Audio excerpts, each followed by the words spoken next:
মোৰ জন্মস্থান সামগুৰিৰ ফুকনতল নামঘৰৰ এটি ভাগৱত পাঠৰ আধ্যাত্মিক পৰিৱেশৰ পৰা সকলোকে সুপ্ৰভাত জনাইছো। খুব ধুনীয়া এটা আধ্যাত্মিক পৰিৱেশ আপোনালোকৰ ওচৰলৈ লৈ আহিছো, দেখা পাইছেনে জনাবচোন।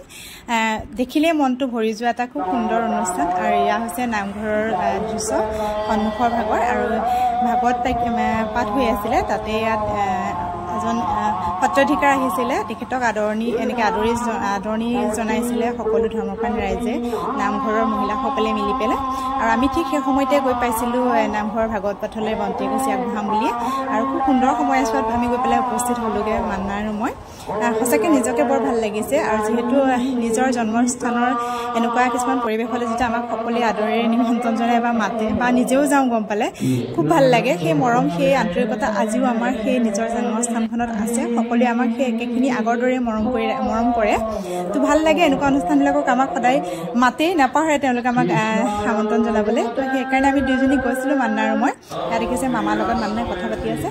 নামঘৰৰ ভিতৰৰ চোৱা দেখালোঁ, আমি গৈ পেলাই বন্তি জ্বলালোঁ দুয়োজনীয়ে। তাৰপিছতে ভাগৱত অকণমান সময়ৰ কাৰণে শুনিলোঁ। খুব ধুনীয়াকৈ ভাগৱতৰ ভাঙনিও কৰিছিলে সত্ৰাধিকাৰ মহাপ্ৰভুৱে। ভাল লাগিলে শুনি পেলাই। অৱশ্যে এনেকুৱা আধ্যাত্মিক পৰিৱেশবিলাকৰ অকণমান সময় হ'লেও উপভোগ কৰিব পাৰিলে খুব ভাল লাগে মনটো, নহয়নে? মই অকণমান আপোনালোকক শুনাম ভাগৱত পাঠৰো। খুব ধুনীয়া সুন্দৰ এটা আধ্যাত্মিক পৰিৱেশ।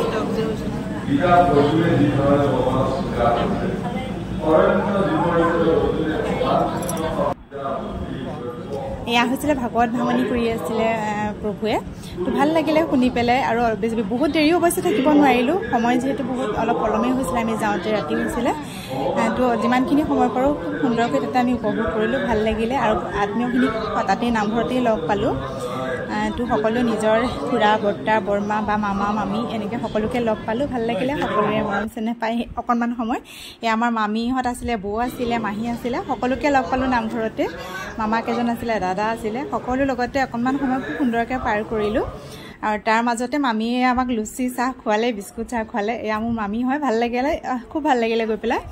যিহেতু নিজৰ জেগাৰ, নিজৰ অনুষ্ঠান, নিজৰ নামঘৰত বহুত বছৰৰ পিছত গৈ পেলাই এনেকুৱা কিছুমান অনুষ্ঠানত উপভোগ কৰিব পাৰিছোঁ। সঁচাকৈয়ে বৰ ভাল লাগিলে। আৰু এটা সম্পূৰ্ণ আধ্যাত্মিক সুকীয়া পৰিৱেশ আছিলে, য'ত সকলোৱে অৱশ্যে দেখিলে মূৰ দোৱাই।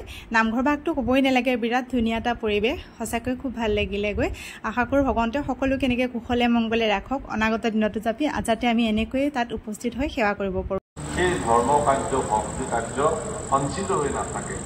গতিকে ভগৱানৰ ওচৰত পূৰ্ণ সমৰ্পিতভাৱে মনোবৃত্তিৰে যিসকলে ভক্তি সাধন কৰিব, তেওঁলোকেহে এই জগতত মনুষ্য জন্ম লাভ কৰাৰ সাৰ্থকতা লাভ কৰিব।